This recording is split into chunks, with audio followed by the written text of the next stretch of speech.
Hello, everybody. This is the Bosque Mobile Bicycle Repair Podcast.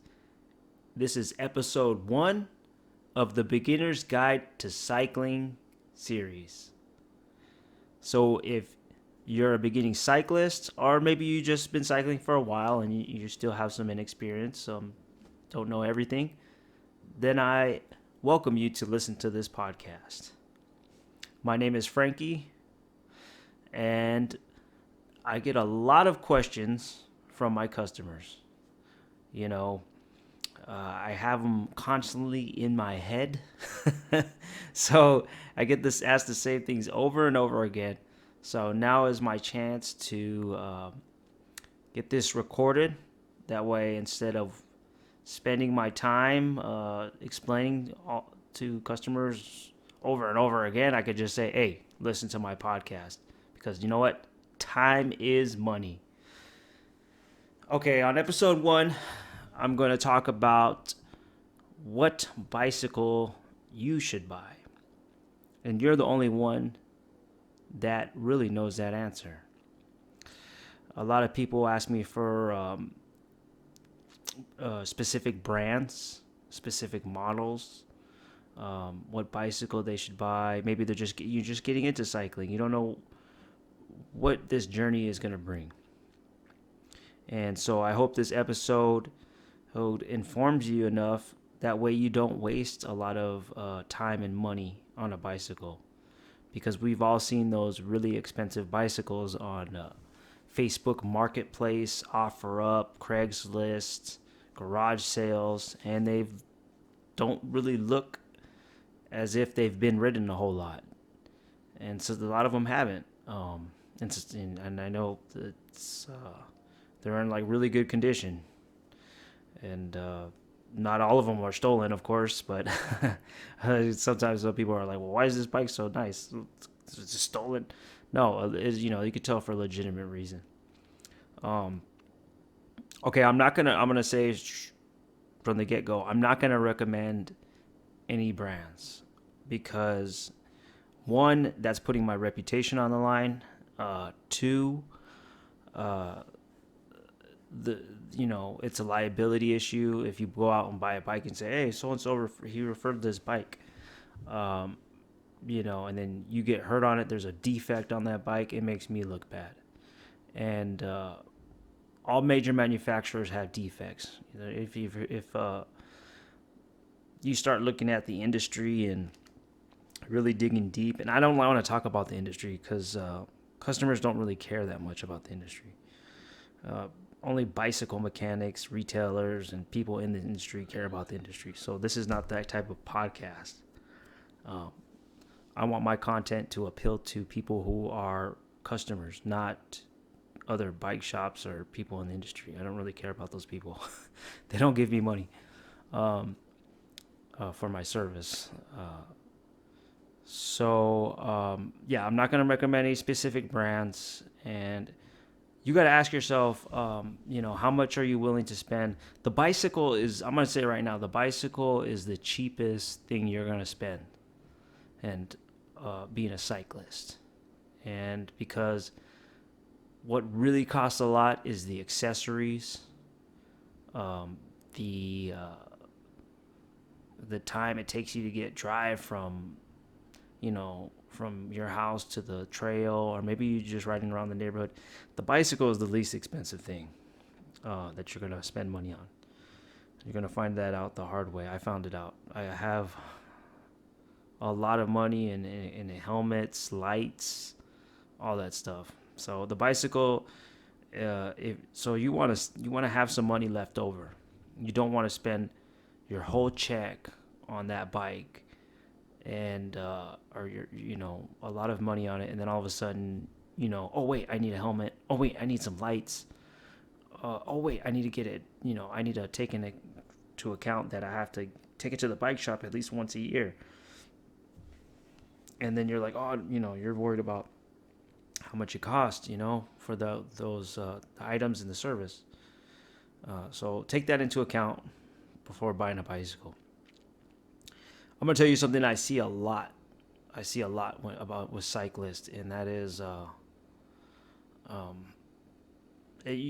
usually it's older gentlemen who buys, and also older women. This was more with the road bicycles. They'll buy a nice expensive road bicycle, and they'll ride it, and they're older, and it starts hurting their back. They start getting back pains because they're in that crouched position. You're in that aerodynamic position um, that the bicycles, it's meant to put you in that position.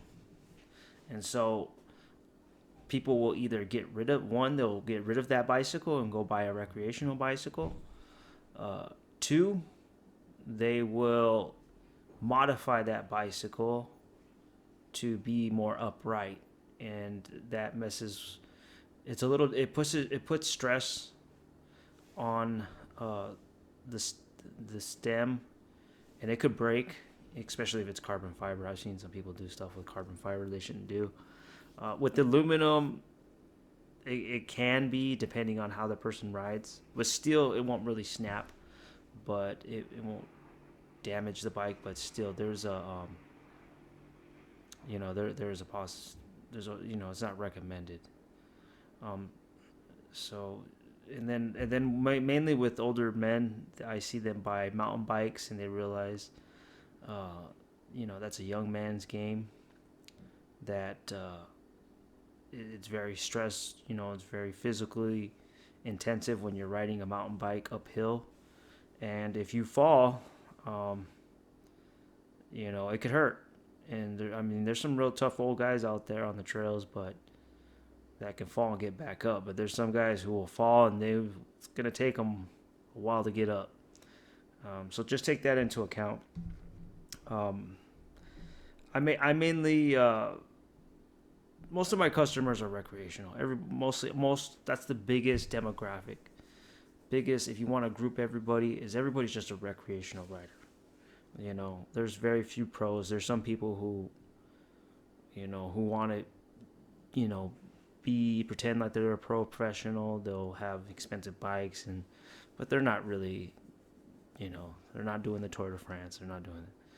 They're recreational cyclists. But hey, that's okay. Whatever floats your boat. So you got to ask yourself, what kind of cyclist are you? What do you want to do? Do you want to just go for a nice, stroll on the bike path, be a recreational cyclist? Do you want to be a mountain biker? And then you got to take into account, okay, I want to be a mountain biker, but that requires you to drive to the mountains. And it takes a lot of time, costs a lot of money. Some people that live near the base of the mountains, they don't have to spend a lot of time. They got a mountain bike and they're going to use it. Lucky them. I'm jealous. I'm envious of those people. Are you going to be a road cyclist? They're very uncomfortable bicycle. If you can withstand that type of pain, or in that position, it's a loving. You have to love that pain. And do you want a comfortable seat, or do you want that nice aerodynamic seat that's gonna really hurt your privates? Then by all means, go for it.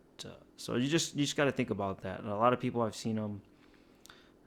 You got to think about what bike you want to get. I always recommend, I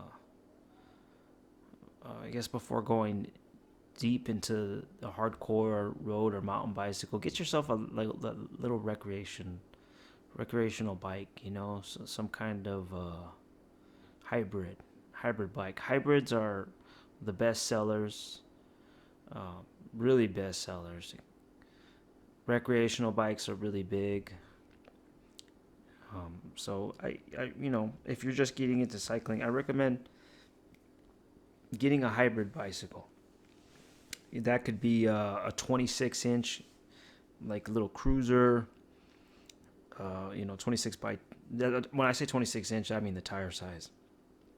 Like a 26 by 2-inch wide tire, some kind of something with big tires. A lot of the hybrids have 700C tires, 700 by 30C, 700 by 40C. That's another tire size. So yeah, when you go to the bike shop, I gotta talk about bike shops, and yeah, I am gonna talk bad about bike shops because most of them are. Hey, that's just what they put out there. You know what I mean? They put that reputation out there. So I'm not a retailer. I'm not gonna be a retailer. But you know, I'm just gonna say when you go to the shop, a lot of shops will try to upsell you on that expensive bike. They're gonna try to push you because they don't want to. They don't want to. They're not. If the sales guy's a commission based, he wants you to spend more. But even if they're not commission based, they just want you to spend more money on something you don't need. Um, so they don't like selling recreational bicycles because if there's a shop that sometimes it's just about social status, they want to look prestigious that they're selling nice expensive bikes, but they're only selling recreational bikes. Um, I gotta scoot this mic closer because I'm on lay back. So sometimes bike shops will, even though they have them on the sales floor, like nice recreational bikes, they'll try to discourage you from buying them. Oh well, why don't you buy this nice? We got this new model in. It's expensive, but that's the bad side about going to a bike shop. I mean, not all bike shops are bad. Of course, there's really good ones. But go to a bike shop that is not like the high end ones. You don't want to go to the high end bike shops because, of course, they're not going to want to sell you. They probably will not either have a recreational bicycles, or if they do have them, there's not a lot of them. They're not going to have them in stock. So just you gotta take that into account. So go to the bike shop who has those bikes. Who's known for being kind of catering to recreational cyclists, and that he has those kind of bikes. So that's the shop you want to go to. Yeah, I would recommend that. Um, another thing I want to say is that even though you buy a road bike, you want a road bike, you may want to think about holding off on getting clipless pedals. I see a lot of people buy clip-in pedals, and they have a hard time using them. They'll get injured on them. They'll fall because they can't get their foot out. Um, a lot of people say, "Oh, you're gonna go slower. You're not getting muscles." Because you do work your muscles out when you use clip-ins. You're on the upward motion. You're not gonna go faster. But I say hold off on clip-ins. Get yourself some flat pedals with some toe clips or pedal straps, something. Because a lot of people they won't like them. They'll get rid of them. They'll have a nice expensive road bike, and they'll get rid of them. They'll be like, I want the flats on.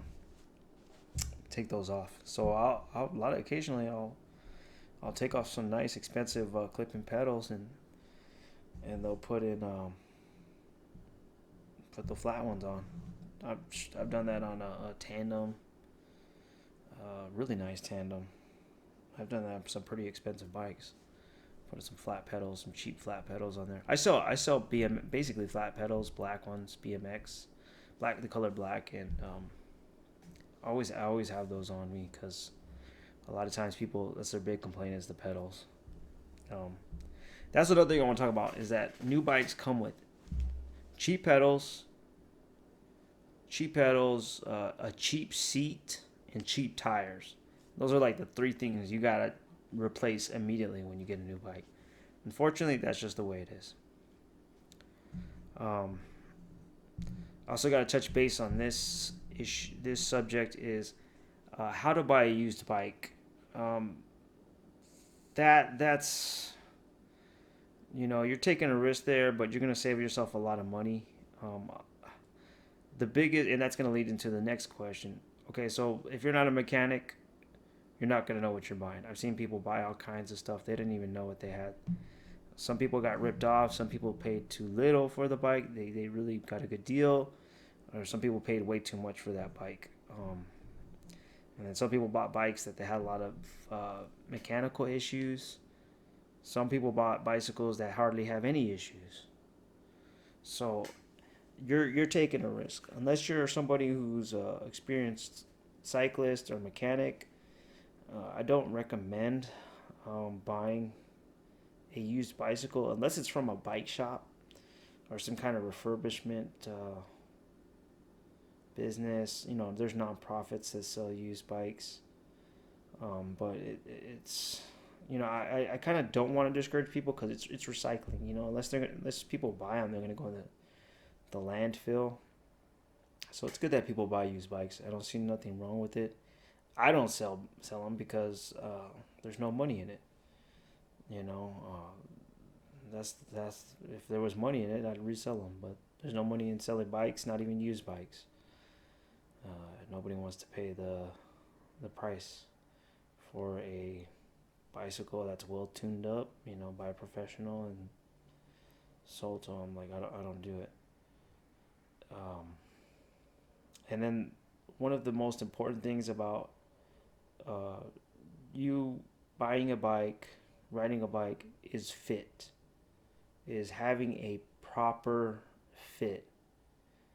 It's gonna save you. You shouldn't be in pain when riding a bike. I mean, there is some a fit expert said that you shouldn't be in pain when riding a bike, but I kind of beg to differ because you know what? It's you don't care how comfortable, how good of a fit you got in the bike. After an hour of riding on that bike, you're gonna start feeling some pain. You're gonna be in pain. It's kind of, I guess I'm a little old fashioned when I say, I'm like no pain, no gain type of deal, but it's a physical exertion on your body. You have to know how to move, take breaks, like pick up your arm, kind of ride with no hands a little bit and then shake them out, shake your hands out. Ride standing up off the saddle. That way, give your bosom a relief, your butt, your behind some relief. So there's little tricks, but fit is very important. I see this all the time, and then I gotta bash the bike shops, man, because these bike shops are real bad. I've seen them sell bikes to people that do not fit them. It happens a lot, and it happens for various reasons. They just want to make a quick buck, and they don't got the bike that fits you in stock. So they're trying to get these bikes off. They're trying to move inventory. They're trying to make a sale. So I've seen them doing it. They've done it intentionally, and sometimes they've done it unintentionally, where there's just an unexperienced salesman. Uh, just sell a bike that doesn't fit. But I see it all the time. Um, I hate to say it, but I mean that's the risk when you buy from a bike shop. And if you, unfortunately, people are not educated on that. And buying online is not that unless you know your fit very well, then I would recommend buying online. You know, uh, most people it's just you have to go to a professional. You have to go to a professional. A lot of times, people who specialize in bike fit, they do charge a lot, and accordingly, um, me, I do bike fits. I'm more of on the simple side. Most of the people doing bike fits are doing it for um, really high end side of the market. So that's why the people who do provide bike fits charge a lot. Um, But if you're serious about cycling, I would say get a bike fit. A bike fit. I don't know what the average price is. If you're going to somebody who does bike fits for like athletes, they're probably going to charge an exorbitant amount. I don't know. Who knows? Probably like 200, $300. Um, that may not be somebody you want to go to. Me, I do bike fits. Um, I don't charge that much. I don't charge over 100. Unless it depends. I don't really get people that want to tell you the truth. I've charged people for a little bit time for a bike fit, but it was just very moderate. Nobody wants to pay a lot of money pay any money for a bike fit. Um, but I do a very simple one. I do a very simple bike fit because it just tells you, you know, what your saddle height needs to be, what you need to look for in a bike, your reach, how to adjust the reach. Um, Even though you buy a bike, it's the main. You may still have to buy some new parts for it to get it dialed in just right. When you go to buy a bike, it's not going to fit you. Well, it may fit you, pretty good, pretty good enough. But for the most people, you're gonna have to spend money on a new stem or I'm trying to not think of the slang term, gooseneck. The quill stem, you're gonna have to buy a new quill stem depending on what type of bike you have to get that good reach. On different handlebars. It takes time. It takes time, a little bit of money. That's where the money comes in. Is you're gonna have to spend some money to make it comfortable for you. Saddles, you're gonna go through saddles. Trying to find that right one, that perfect saddle. But I will recommend saddles. I will recommend a brand of saddle, and that is Surface. Their RX models, I have had. Those are the ones I use. Uh, I'm not sponsored by Surface. I was a Surface dealer. I'm not anymore. I don't. I just think that they have really comfortable seats. They're not lightweight, so if you want to be a road cyclist, ultra lightweight, that's not the brand you want, or at least not the model from Surface that you want. But you got to sacrifice weight for comfort, and most people will sacrifice that, especially when it comes to their private areas, their sensitive areas. I'll spend the money. I don't care about increasing a watt, 1 or 2 watts or whatever. But yeah, fit is very important. I spent some time talking to customers about that, a little bit too much, and I need to charge more for that. For that time. But yeah, make sure it fits. Make sure your bike fits. Yeah, most of you are gonna be riding recreational bikes. Step through bikes are very popular right now, for both men and women. A lot of men are buying step through bikes. And I deal with mainly my customers are mainly 40 and older. And a lot of the older gentlemen, they don't have the balance or the coordination. And even the older women, so they'll buy a step through bicycle, and I don't see nothing wrong with that. Step through bicycles are easy to ride. Easy to get on and off. They certainly are more comfortable. You're in a more upright position. The handlebars are more upright. The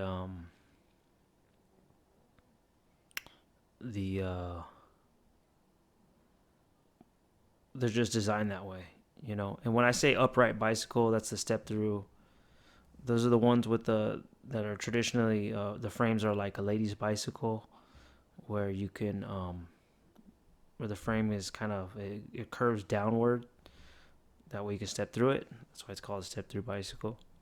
And fun fact, the reason why those were called ladies' bicycles is is back when women used to wear dresses, long dresses.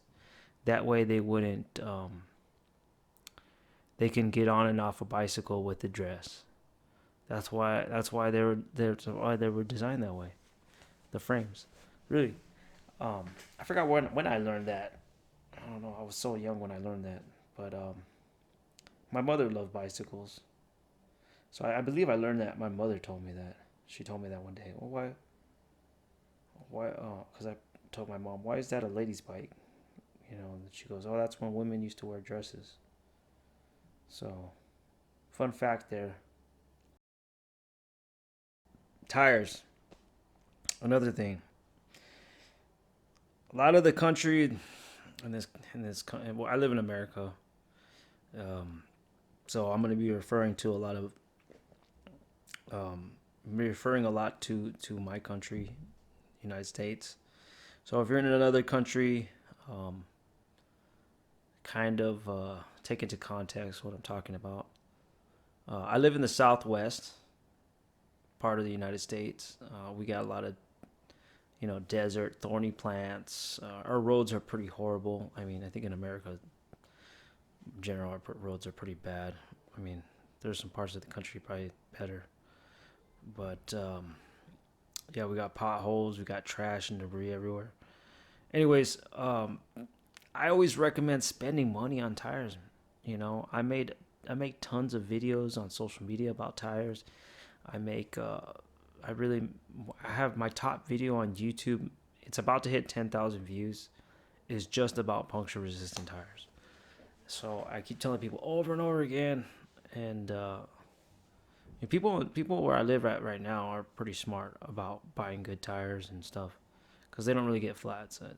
And where I used to live in New Mexico, they just people just don't want to spend the money on tires, so they're constantly getting flats. But spend money on your tires. Spend money on puncture resistant tires. Now, bike shops, depending on where you go, if it's like a road or mountain type shop, even the recreational shops, they don't really sell the good tires. Some will. Very few I've seen them sell the good stuff, like Tannis Armor and Schwab A Marathon Plus tires. Pretty really good tires.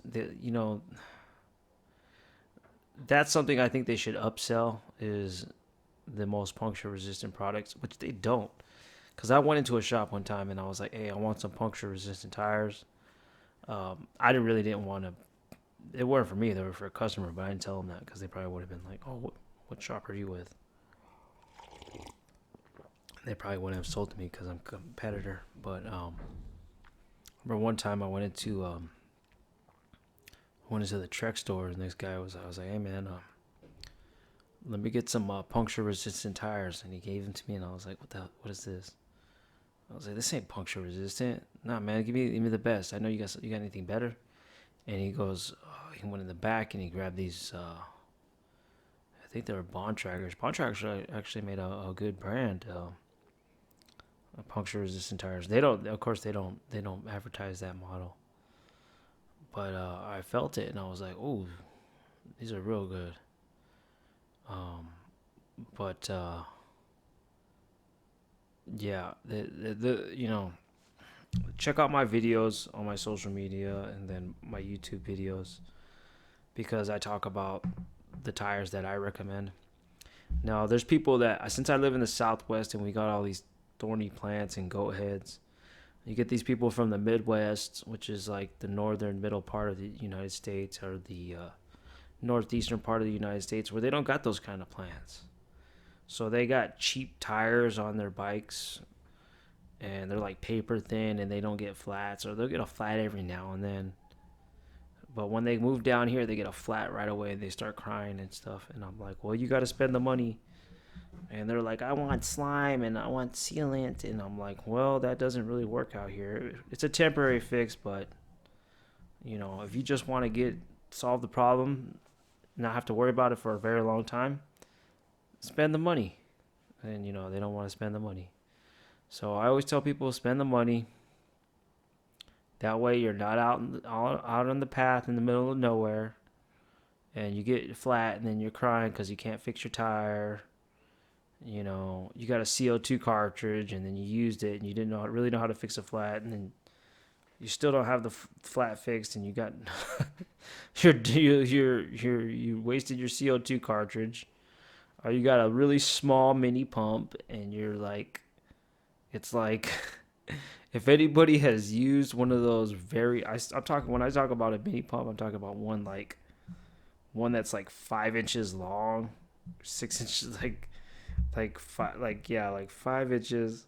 Those things are so hard to pump up a tire. I got one. I think it's like 13 inches long. It's made by, and it expands too. Like the handle pops out. That's made by I can't remember it off the top of my head right now. But yeah, don't get those really small. Don't get the smallest pump you can buy for a bicycle. You trust me, because when you need it, or when you have to pump up your bicycle tire, you're gonna realize it's like lifting. I don't know, lifting weights or something. It's you're gonna have a lot of strength to use that pump. And I laugh when I see people with those little pumps, and I'm like, good luck, man. Because even I'm a strong guy, and I have trouble using those little pumps. But yeah, just spend the money. You know what I mean? Just spend the money on those tires. Uh, I was, what do I? There's all kinds of brands out there. Schwalbe Marathon Plus, Kenda Quick Drumlin tires. Uh, what else? Continental Contact Plus tires. Continental Touring tires. What else? Another brand I'm gonna throw out there. Those are the ones I recommend. So get your tires. But yeah, cycling is a journey. A lot of times people will go through phases. And they'll buy this bike, a fixie bike, and then they'll go to a mountain bike or something. So it's a journey. What bike is right for you? Do your homework, do your research, on these brands, because a lot of these brands are pump and dump schemes, especially during the pandemic. It was out of control. There was all these new brands popping up, and then they just disappeared. And if they're China, if they're coming from China, a lot of these guys, will start businesses over there. They'll sell a bunch of bikes, and then they'll take the money and just whatever. I don't know. They close up shop, or they just maybe the bike failed. But it's a very weird industry. Most bikes, and I want to say this, because I say it over and over again. They go, which brand is the best? I'm going to tell you right now. All these bikes come from the same factory in China. They all come from the same factory in China. I think there's maybe like one or two maybe there's two big companies. But I know there's one really big company. And, Trek, Cannondale, what else? Another brake brand. Giant. They all come out of the same factory. There was a guy, I used to watch his YouTube channel a lot, Bike Man for You. He was talking about there was a defect that happened, and it was on all the wheels, and it was across various brands. That defect was in different brands because they all came out of the same factory in China. So I don't know what the name of the company is. If you go to GCN, type it. GCN, I think, did a real in-depth thing about it. Some other people did it, but they actually went to the factory. But it's that bicycle factory. They all come out of the same factory. Some bikes are made in Taiwan, and a lot of the boutique shops are made in Taiwan. Like the really high end bikes that are really expensive. I'm talking about really expensive bikes. There'll be these little boutique shops in Taiwan, and they'll put the major labels logo on it. This is called private label manufacturing, also known as white label manufacturing. So this is this is a big industry, Um, but the bikes out of Taiwan, they're pretty good. They're kind of known for being for more good quality, you know, the bikes out of Taiwan. Um, but yeah, all those bikes are made out of the same factory, And you want to buy from a reputable brand, a brand that's going to be around for a while, not just some pop up shop, and it's going to close down. Um, Another thing about e-bikes, a lot of you guys are going to be buying e-bikes, so that's a whole nother subject. I'm going to touch on it. I got to go to bed soon. But e-bikes, yeah, buy from a good brand, one that is not known for their battery setting on fire. That's been a big issue, predominantly in New York. I think because there's a port there, and a lot of imports from China come directly there, and they have a lot of people. A lot of those no-name brands are going through there. But yeah, I worked on a lot of e-bikes, a lot of no-name brands, a lot of buy on directly from Amazon. I have not heard of a customer's bike setting on fire. Thankfully, I work on them, but I don't. I'm hesitant to work on the electrical, even though I don't touch the battery. I will never touch that battery, because if I touch that battery and it sets on fire, even though it's not my fault, they're gonna come after me and sue me for that. But the electrical, yeah, you know, you got to make sure you buy from a reputable brand and don't leave that battery charged in overnight. You have to be somebody has to be around when that battery's plugged in charging, because if it sets on fire, you know, you could damage the battery if you leave it charging for a long time. The little sensor in there, and you can damage the battery. Sometimes you can overheat it and set it on fire if it doesn't have that regulator. It's called a lipo. I think it's called a lipo regulator. Basically shut off the flow of electricity, current to the battery if the battery's already charged. And if it's a cheap, maybe they're cutting corners in manufacturer, and they don't have that lipo regulator. Lipo is kind of short for the lithium ion regulator, lithium ion battery. That can be pretty deadly. So they're basically disposable e-bikes. A lot of these people they don't want to buy an expensive bike, and they buy the cheapest e-bike they can get. Yeah, that's something I would not. You got to be careful about.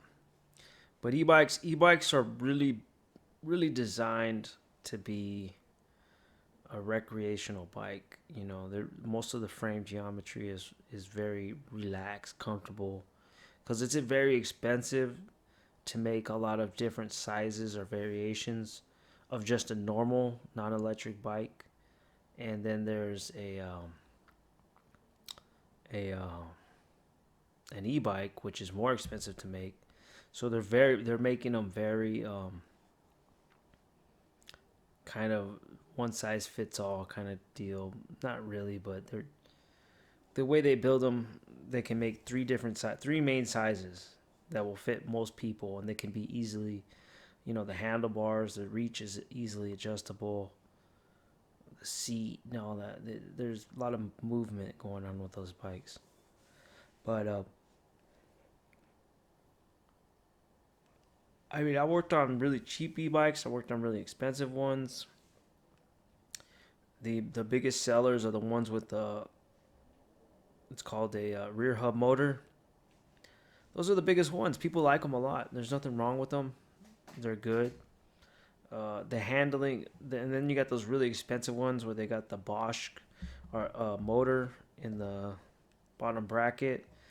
So Shimano has one. It's a bottom bracket. Those handle more better, like if you're doing a little technical riding, But eh, you know, do you need it? What kind of ride? What kind of rider are you going to be doing a lot of, you know, trail riding? If not, I wouldn't worry about it. The people that have the rear hub motor, they like that just fine. They like it. I mean, if they had the money, they'd buy the bottom bracket motor thing deal. But yeah, just know what the warranties are. Yeah, unfortunately, it's people don't really read the warranties. And I had a customer who had an Aventon e-bike, and the rear hub motor had a 1 year warranty.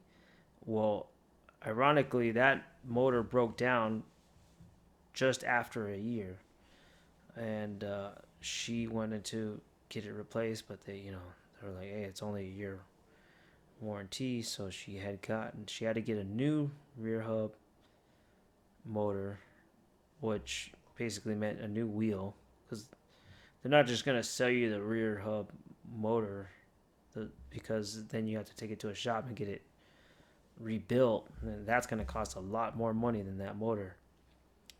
So they just sent her already newly built one wheel with the new rear hub motor in it, and she got that. The bad thing was, she called me over, and I noticed right away that the wire was damaged during shipping, so that was a whole nother thing. Um, yeah, or I don't even think it was damaged during shipping. It was just whatever how their storage was. But yeah, e-bikes are really similar. You know, you know your regulations, know your local regulations when buying an e-bike. You know, America is very behind in regulations with e-bikes.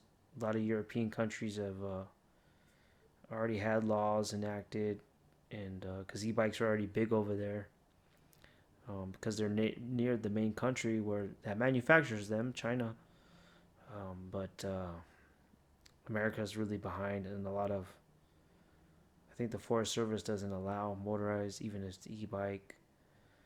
Some trails only allow pedal assist, and that is up, and your bike can only go up to a certain miles per hour. Fast speed.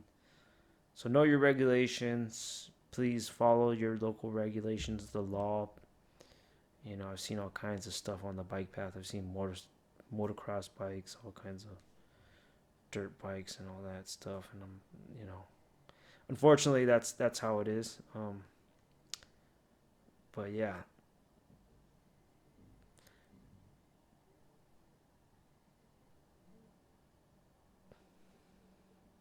trying to think if I could think of anything else right now. Yeah, what bike is right for you? I mean, hey, um, just make sure it fits. You know, the measurement you want to know, that's the most important, is from the center of your bottom bracket to the top of your seat post. That's the most important measurement. And I measured that for a lot of my customers. And that's the most important measurement. That's the golden measurement. It's from the center of your bottom bracket to the top of your seat post. That will tell you if that bike's going to fit you. And I've had people, I went into bike shops and they told me, oh, this bike could fit you and blah, blah, blah. And I'm like, that bike's not going to fit me. Oh, yeah, it will. Yeah, it will. I'm like, dude, get away from me, dude. I didn't even tell him I was a bike mechanic. I'm like, And it's just like you're trying to rip me off, dude, or you don't know what you're talking about, you know. So I got a lot of experience, you know. That's why I'm running this podcast. Um, that's why I'm like, you know what? I walk into these bike shops and I see his sloppy jobs, and unfortunately, that's just the industry is it's really bad, you know. I'm a I'm a diamond in the rough, baby. I'm the best, the cream of the crop. Okay. Anyways, I'm Frankie.